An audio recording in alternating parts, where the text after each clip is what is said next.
What is going on, everyone? It's TK and welcome back to another video. I'm back from holidays and I really wanted to bring you a video for a base layout for the ranked mode, but because of a lot of maintenance break, I really couldn't get a replay. So I was like, I'm gonna keep delaying this video, I'm gonna keep on delaying this video so I can get some replays, but unfortunately it just kind of happened with current Clash of Clans. It's a lot of bugs, and in these past few days, I don't know why they haven't been fixing probably everything.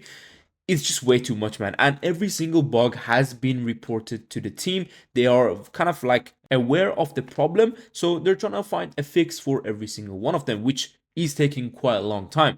But for now, let's go into this little layout right here.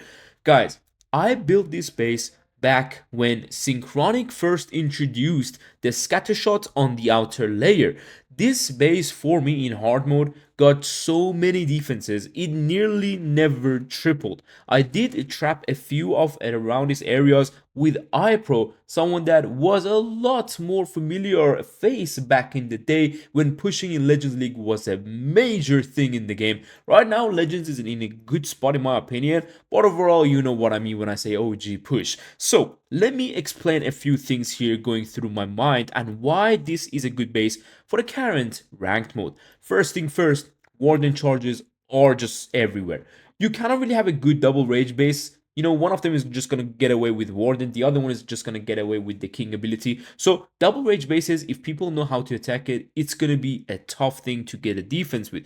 But double poison with a core hook tower, this is where things get tricky. That's why we have a hook tower, and as you can see, no defense really around it, so you can fireball and get the hook tower itself, nor the clan castle, which is important.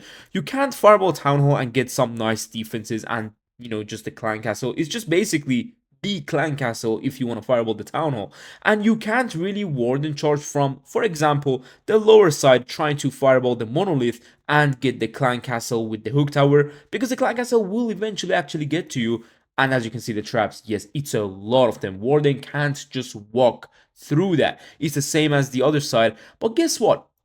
Because in the box space, if you place fire splitters right next to the town hall, in Legends League, there's a lot of players who want to be very simple. So what they do is always grab one of these boxes and spam the rest of the base with like a nice overgrowth here, and then the next overgrowth on the top side. Troops go to the town and to the core. That's how people attack the base. Same goes to the other fire splitter. So let me show you what I did. What I did here was a madness of giant bombs, and because this is close to the town hall, so many people might miss one or two invisibilities, as you guys can see on the background, which I made an example of. And the RC ability in hard mode of Legends League will go off with this many giant bombs.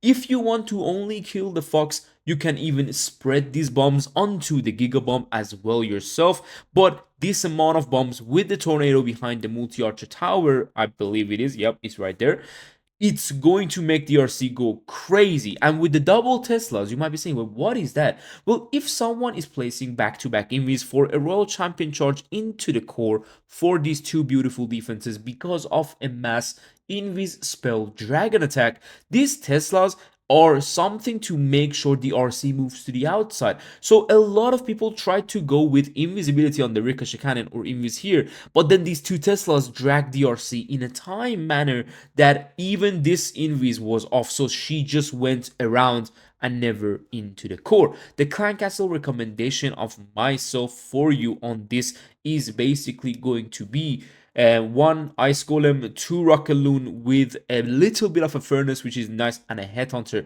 This clan castle is very cool because it can really annoy the attacker, because the rocket loons and the headhunters jump forward. Meanwhile, the furnace will stay backwards. If you do 1, 2, 3 quick seconds of thinking to which side are you going to drop the poison, either the rocket loon is going to do its job or the furnace, which is going to be staying up, it's going to do its job. So it's a very cool clan castle, but if you really want to defend dragons, I would definitely suggest 2 ice golem, 1 furnace, and also a headhunter with an archer. What this does is this doesn't really drag these archers and rocket loons outside, so the RC will go to the town hall and then the monolith, because of course if you have a clan castle behind the town hall, usually RC charges are very deadly. That's why I've baited this side. So now let's talk about the other side, because you might be thinking, well, what the actual hell is going on? Of course, I'm upgrading my spring trap level, so once it's maxed, it's crazy. But currently, as you can see on the background, we have a little bit of RC charge, which if you are doing the RC charge, and if you maybe misplace a spell, or if you even don't misplace a spell, these spring traps are in the path of the royal champion to make sure she loses the ability, and the fox definitely dies with the shots of the town hall. This overall, this setup is very, very cool, and one thing you may have noticed is the air traps. So with the RC charge usually on the lower side, that's why most of my traps is there, because a lot of people do tend to choose the lower side.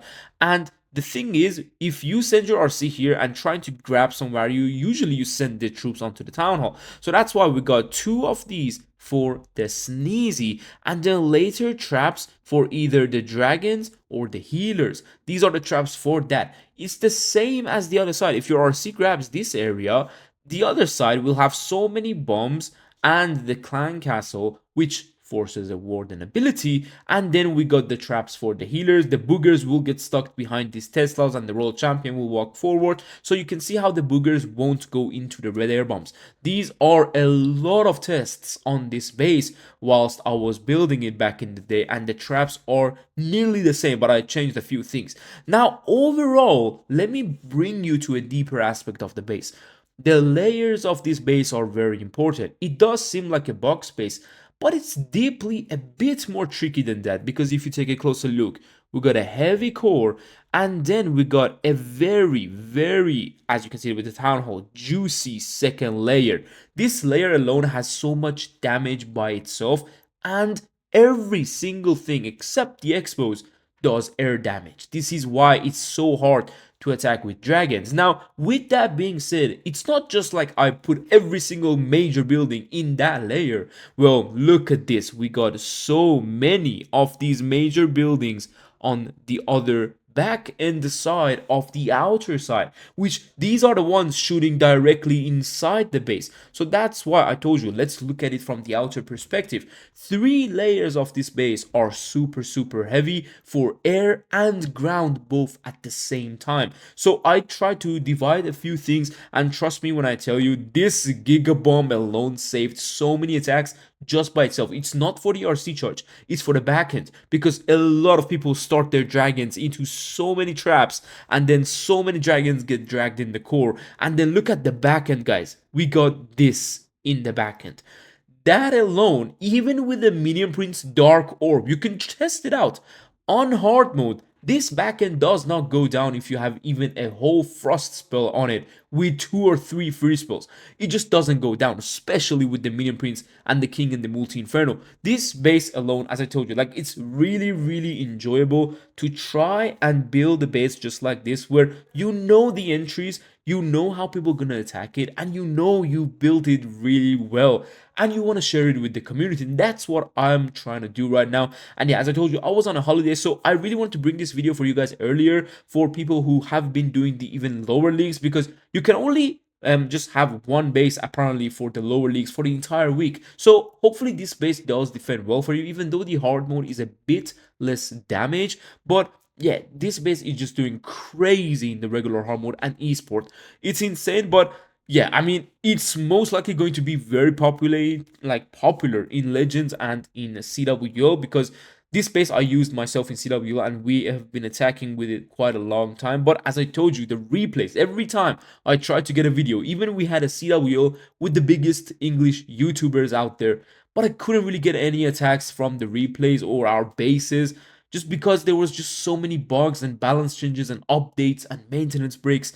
It was just so annoying for a content creator to be in this position, having no content because the replays are gone, but the bugs somehow are still in the game. Well, big shout out to the Supercell team. Hopefully they will fix everything ASAP. But yeah, as you guys can see, the base, hopefully you enjoyed it as well. And I think, yes, we did get a defense here. Actually, we got a few more defenses, and overall Legends is decent. I'm trying different armies right now. I was attacking with the Rockaloons today. I did make a few changes. It's a very decent army. There is only very little mistakes you can do, and if you do make mistakes, it's very hard to come back. But I'm now testing out Dark on Top's army with the Root Riders, and I did manage to like kind of change a few things, but I think this army does really look good. And I watched this video, so yeah, if you guys want to watch this video, I will just link it down below. It's a very decent video. Big shout out to him. But yeah, I'll be using his army and see if the Root Riders are still meta after the update in ranked mode. It's a tough season. A lot of you are struggling. I'm sorry I couldn't bring a strategy video for you, even though I brought 2 other strategy video, but it's about like a big massive guide, right? And I want to be able to master something before I give you guys the guide, because I'm not like the best at attacking right now. You know, I'm struggling a bit too. It's a massive change, but I'm finding myself, finding the army I'm using, and yeah, trying to get the triples, man. But yeah, hopefully you guys enjoyed this video. I'll see you soon in the next one. Take care and peace.